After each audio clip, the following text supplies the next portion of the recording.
एक बड़े ही उदार और प्रजा के चहीते राजा थे। उनके राज्य में सब लोग सुख और आराम की जिंदगी जी रहे थे।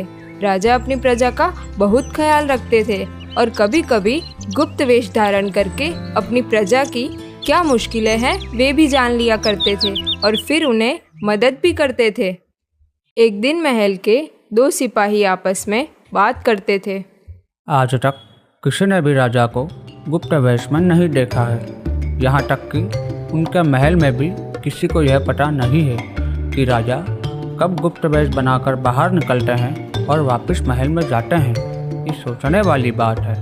हाँ, मैंने भी कभी नहीं देखा महाराज को गुप्त वेश में। मुझे लगता है महल में ही कोई गुप्त रास्ता होएगा।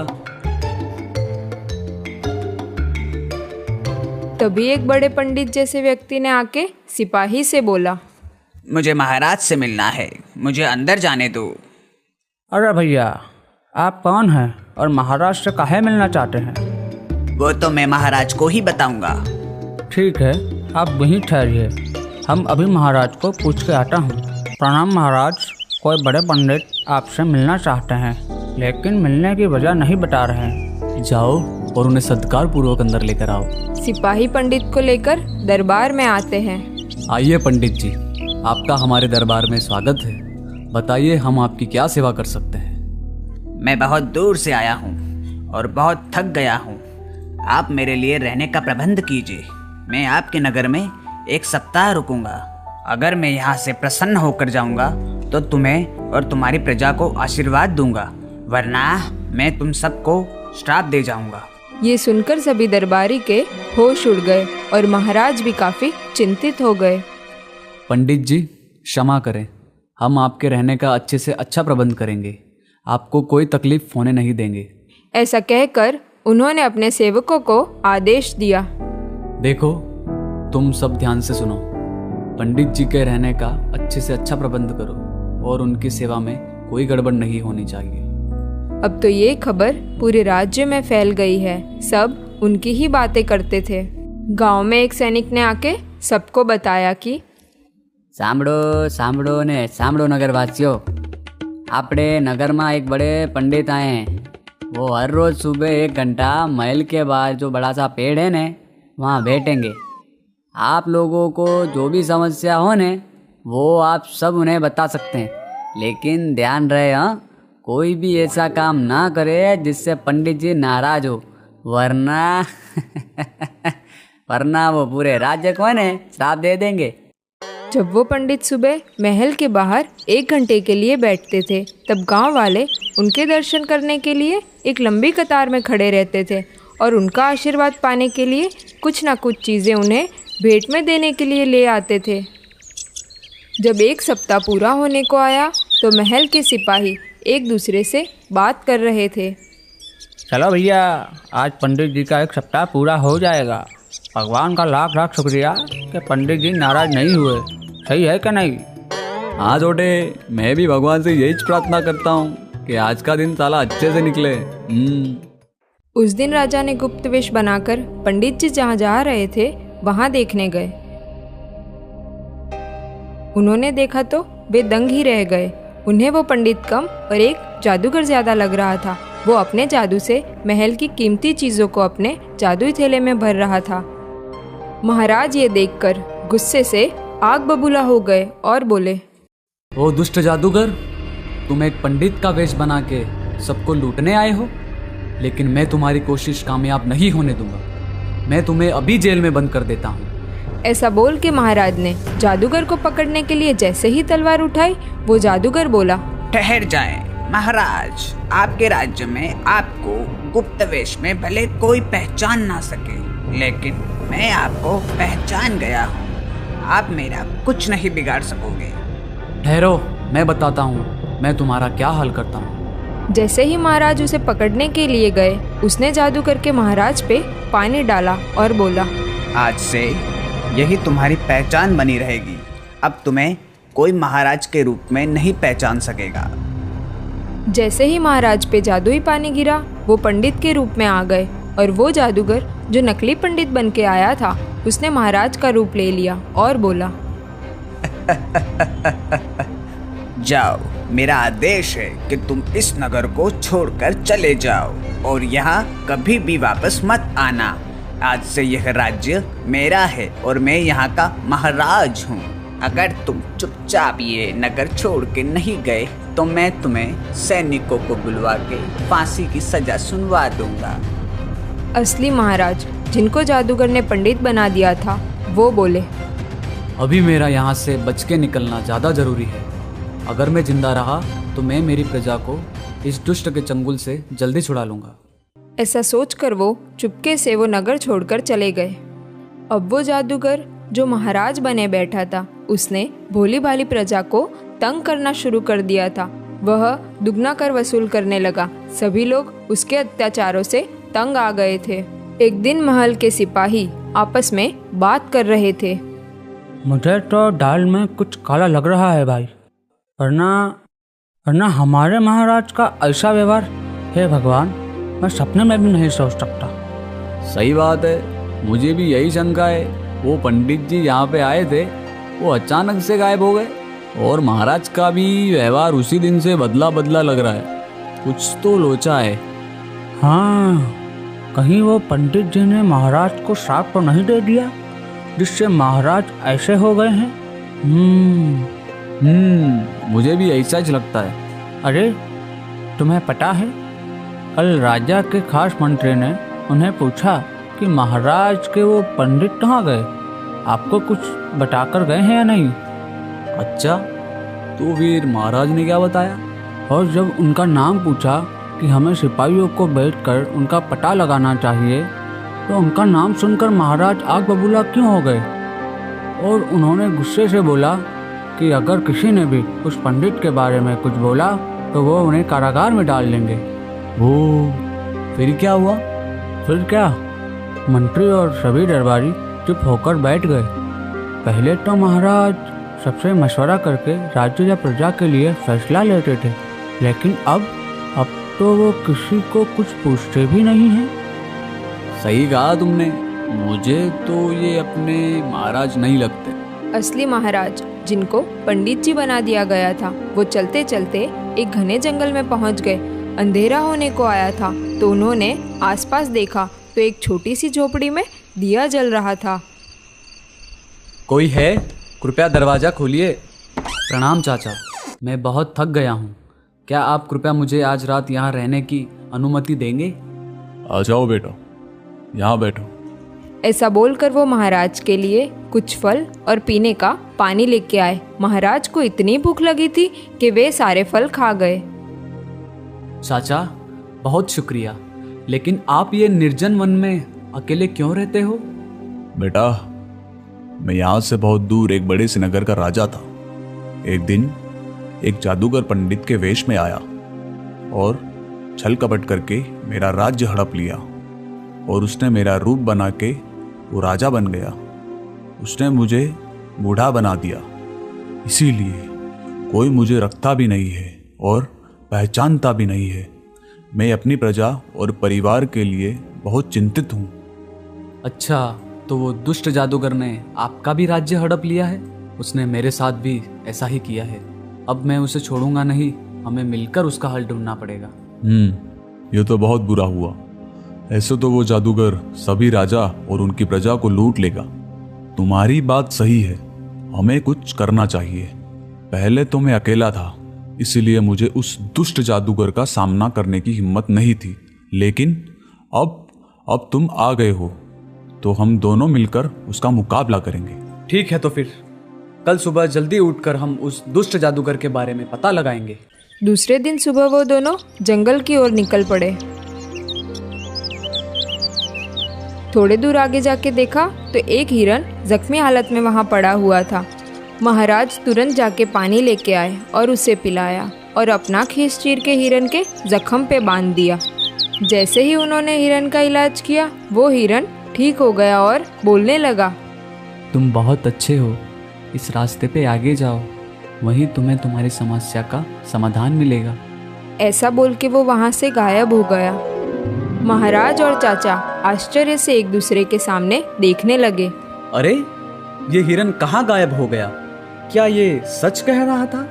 पता नहीं, लेकिन हमारे पास उसकी बातों पे भरोसा करने के अलावा और कोई चारा भी तो नहीं है। मुझे ऐसा महसूस हो रहा है कि वो हिरन सच बोल रहा था। चलो हम इस रास्ते पे आगे चलते हैं। थोड़ी देर चलने के बाद देखा तो वहाँ एक भयानक सा दिखने वाला घर था। जैसे ही वो दोनों वहाँ पे पहुँचे, उसका दरवाज़ा अपने आप खुल गया। उन्होंने देखा तो अंदर एक सुंदर सी राजकुमारी बैठी थी। उसने मुस्कुराते हुए कहा, आइए महाराज जय सिंह और महाराज उदय सिंह। आप कौन हैं और हमें कैसे पहचानती है? मैं सुंदरपुर राज्य की राजकुमारी हूँ। इस दुष्ट जादूगर ने मुझे अपनी जादुई विद्या सिखाने की लालच दी और मुझे यहाँ पे कैद करके रखा है। मैं यहाँ से कहीं भी बाहर नहीं जा सकती हूँ। उस जादूगर ने हमारे पूरे राज्य का पूरा खजाना भी लूट लिया है। लेकिन वो जो हिरन हमें मिला था वो क्या था? मैं जो थोड़ी सी जादुई विद्या सीखी हूँ उससे मुझे आप लोगों के आने का पता चला और वो हिरन को मैंने ही जादू करके आपके पास भेजा था ताकि आप लोग मुझे यहाँ से छुड़ा सको। तुम कब से इस जादूगर की कैद में हो और तुम्हें छुड़ाने कोई क्यों नहीं आया? मैं करीब 1 साल से यहाँ कैद हूँ। उस जादूगर ने मेरे पूरे परिवार को कारागार में डाल दिया और मुझे यहाँ उठा कर ले आया। उसने सबको धमकी दी थी, अगर कोई उसके पीछे आया तो वो मुझे और मेरे परिवार को मार डालेगा। तुम तो यहाँ 1 साल से रहती हो, क्या यहाँ कोई आता जाता है?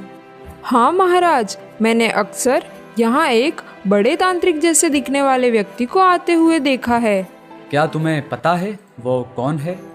वो मेरे सामने तो कोई बातें नहीं करते थे, लेकिन उनकी बातों से मुझे लगता था कि वो तांत्रिक जैसा दिखने वाला व्यक्ति उस दुष्ट जादूगर का गुरु होगा। वो हर बार उसे कोई ना कोई नई विद्या सिखाता था। लेकिन क्या वो सब विद्या मुफ्त में सिखाता था? नहीं महाराज, वो जादूगर जब भी यहाँ आता था वो अपने जादुई थैले में से काफी सारे सोना चांदी और कीमती चीजें लाता था। वो उसमें से थोड़ा धन अपने गुरु को दे देता था और बदले में उसके गुरु उसे नए नए जादुई प्रयोग सिखाते थे।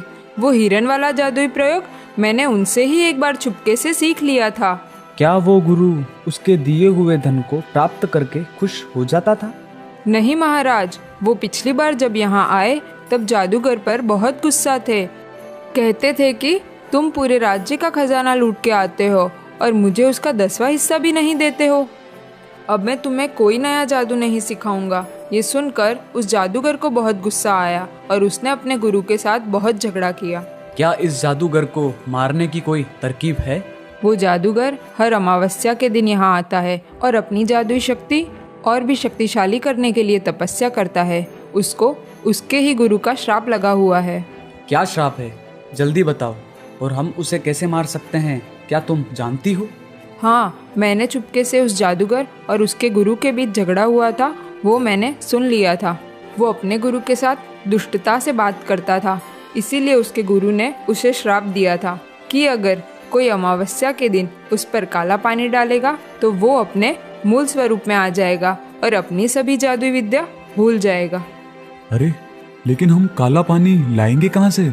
यहाँ से थोड़ी ही दूरी पर आपको एक छोटा सा कुंड मिलेगा जिसमें से धुआं निकल रहा होगा। आप उस कुंड में ये लोटे का जल डाल देना तो वो पानी काला हो जाएगा। फिर आप इस लोटे में वो काला पानी भर देना। जाओ, आप दोनों ये जल भर के आओ। महाराज और चाचा काला पानी ढूंढने निकल जाते हैं। वो लोग जैसे ही थोड़े आगे गए, उनको आगे पानी ही पानी नजर आ रहा था, जैसे कोई बड़ा समंदर ना हो।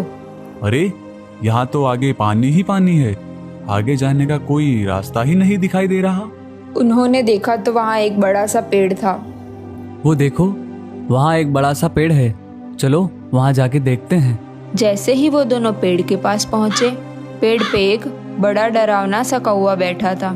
उनको देखकर बोला, अरे आप इस रास्ते कहाँ जा रहे हो? यहाँ कोई नहीं जा सकता।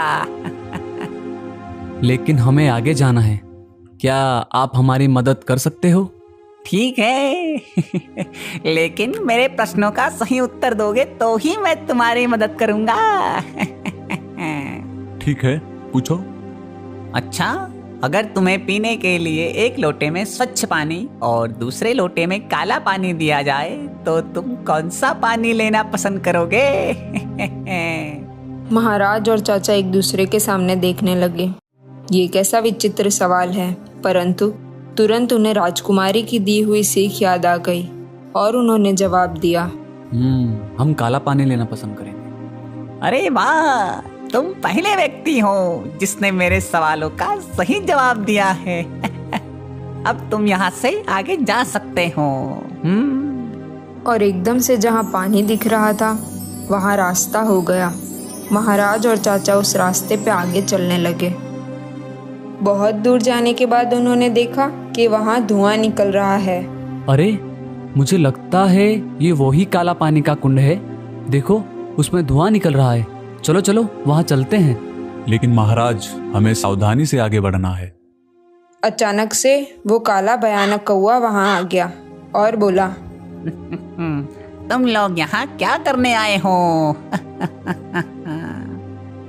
हमें इस कुंड में से जल चाहिए, लेकिन आप बार बार हमें क्यों रोकते हो? क्योंकि मुझे इस कुंड की रक्षा करने का काम सौंपा गया है। तुम इसमें से जल नहीं ले सकते। मेरी आपसे एक विनती है, कृपया आप हमारी मदद कीजिए। अगर आप हमारी मदद नहीं करोगे तो वो दुष्ट जादूगर हमारी मासूम प्रजा को लूट लेगा। बेचारी राजकुमारी को भी उसने बंदी बना रखा है। ये महाराज उदय सिंह को भी उसने बूढ़ा आदमी बना दिया है। मुझे सब पता है। लेकिन अगर तुम मेरे सवालों का सही जवाब दोगे तो ही मैं तुम्हें इस कुंड में से पानी भरने की अनुमति दूंगा। ठीक है, पूछो क्या पूछना है।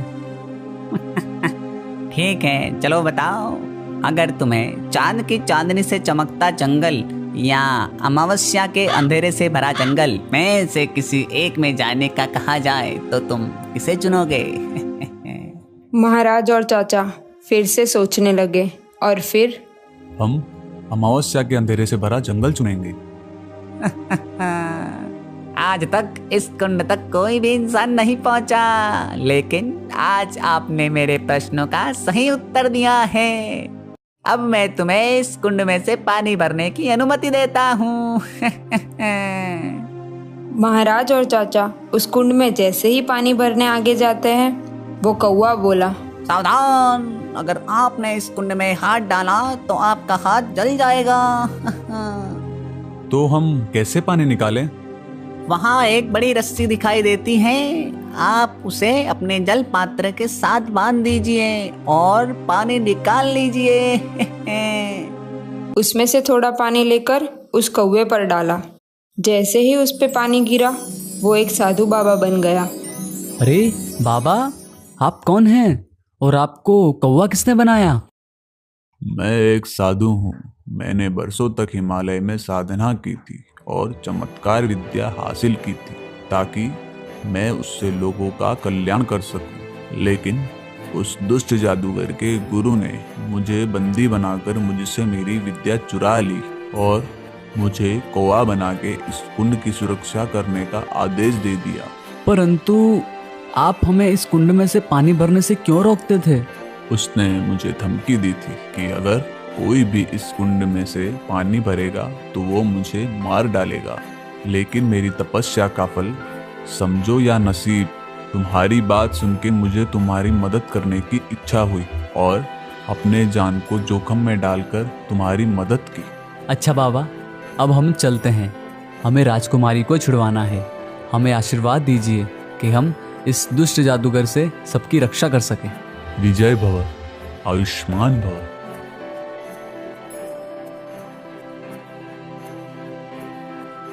दोनों महाराज राजकुमारी के कहने पर काला पानी भर के आ गए। लेकिन हम हमारे मूल स्वरूप में वापस कैसे आएंगे? जैसे ही वो जादूगर पर आप काला पानी डालोगे, उसकी सब जादुई विद्या चली जाएगी और आप अपने मूल स्वरूप में आ जाओगे और मैं भी उसके कैद खाने में से छूट जाऊंगी। लेकिन ध्यान रखिए, वो जादूगर बहुत चालाक है, इसलिए आप दोनों को सुरक्षित जगह पर छुप जाना है और मैं जैसे ही इशारा करूं, आप उस पर ये काला पानी डाल देना। शुक्रिया राजकुमारी जी, हम ठीक वैसा ही करेंगे। अब आने दो उस दुष्ट जादूगर को। कल अमावस्या है तो आज हम यहीं उसका इंतजार करेंगे।